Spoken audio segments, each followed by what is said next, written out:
ഒരിക്കൽ നബി സല്ലല്ലാഹു അലൈഹി വസല്ലം പറഞ്ഞു, സ്വർഗത്തിൽ നിങ്ങൾക്ക് ഒരു കൊട്ടാരം കിട്ടും.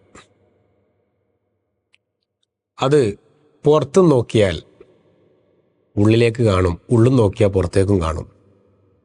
ആ രൂപത്തിൽ സ്വർഗീയ അനുഗ്രഹങ്ങൾ നിങ്ങൾക്ക് ലഭിക്കും എന്ന്. ഇന്ന ഫിൽ ജന്നത്തി ഖുറഫൻ. അപ്പോൾ ഫഖാല അഅറാബി, ഒരാൾ ചോദിച്ചു, അതാരിക്കാ നബിയെ കിട്ടുക? അപ്പോൾ അള്ളാഹുവിൻ്റെ റസൂൽ സല്ലല്ലാഹു അലൈഹി വസല്ലം പറഞ്ഞു, അത്വാബൽ കലാം, സംസാരം നന്നാക്കിയവൻ.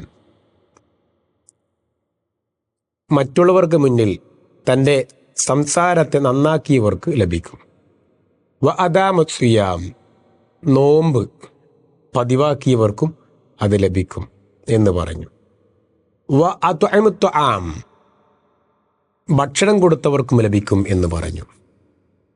വസല്ലാ ബില്ലൈൽ വന്നാസു നിയാം, രാത്രിയിൽ നിസ്കരിച്ചവർ, ജനങ്ങളൊക്കെ ഉറങ്ങുമ്പോൾ രാത്രി നിസ്കരിച്ചവൻ, അവർക്കാണ് സ്വർഗം കിട്ടുക എന്ന് പറഞ്ഞു. ഈ സ്വർഗീയ അനുഗ്രഹങ്ങൾ ലഭിക്കുവാനുള്ള 4 കാരണങ്ങളാണ്. നമ്മുടെ സംസാരം എങ്ങനെയാവണം? നന്നാവണം. എന്താണ് നന്നാവുക എന്ന് പറഞ്ഞാൽ? അതേപോലെ ഭക്ഷണം കൊടുക്കുക, അത് വലിയൊരു പുണ്യമുള്ള കാര്യമായിട്ടാണ് ഇസ്ലാം പഠിപ്പിച്ചത്.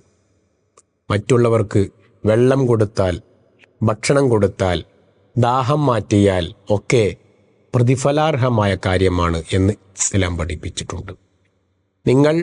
നിങ്ങളുടെ പാത്രത്തിൽ നിന്നും അപരന് വെള്ളമൊഴിച്ചു കൊടുത്താൽ ഓരോ തുള്ളിയിലും സ്വതക്കയാണ് എന്ന് ഇസ്ലാം പഠിപ്പിച്ചു. അതുപോലെ ദാവൂദ് നബി അലൈഹിസ്സലാമിൻ്റെ നോമ്പാണ് എനിക്കിഷ്ടമെന്നാണ് നബി സല്ലല്ലാഹു അലൈഹി വസല്ലം പഠിപ്പിച്ചത്. ഇടവിട്ടുള്ള നോമ്പായിരുന്നു അദ്ദേഹത്തിൻ്റെത് എന്നാണ്. അതുപോലെ തന്നെയാണ് രാത്രി നിസ്കാരം. എല്ലാവരും ഉറങ്ങുകയാണ്, ആരാരും അറിയാതെ, ആരാരും കാണാതെ സ്വകാര്യമായ ഒരു പ്രവർത്തനമാണത്. അതാരെയും ബോധിപ്പിക്കാനല്ല, ആരെയും കാണിക്കാനല്ല, ആരും കാണുന്നുമില്ല, ആരും കണ്ടിട്ടുമില്ല. പക്ഷേ അത് കാണുന്നവൻ ഒരുത്തനുണ്ട്. ആ റബ്ബിനെ ബോധ്യപ്പെടുത്തുവാനുള്ള നിസ്കരിക്കുക. രാത്രി ഒന്ന് എഴുന്നേറ്റ് നോക്കൂ, 4 മണിക്ക്, 3 മണിക്ക്, 5 മണിക്ക്, 4:30 മണിക്ക് ഒന്ന് എഴുന്നേറ്റ് നോക്കൂ. എഴുന്നേറ്റ് നിന്ന് അവൻ്റെ മുന്നിൽ ഒന്ന് സുജൂദ് ചെയ്ത് നോക്കൂ, അവനോടൊന്ന് പറഞ്ഞു നോക്കൂ. അങ്ങനെ അവർക്ക് കൂടിയുള്ളതാണ് ഈ സ്വർഗം. അള്ളാഹു ആ സ്വർഗത്തിൽ നമ്മെ പ്രവേശിപ്പിക്കട്ടെ. ആമീൻ. അസ്സലാമു അലൈക്കും.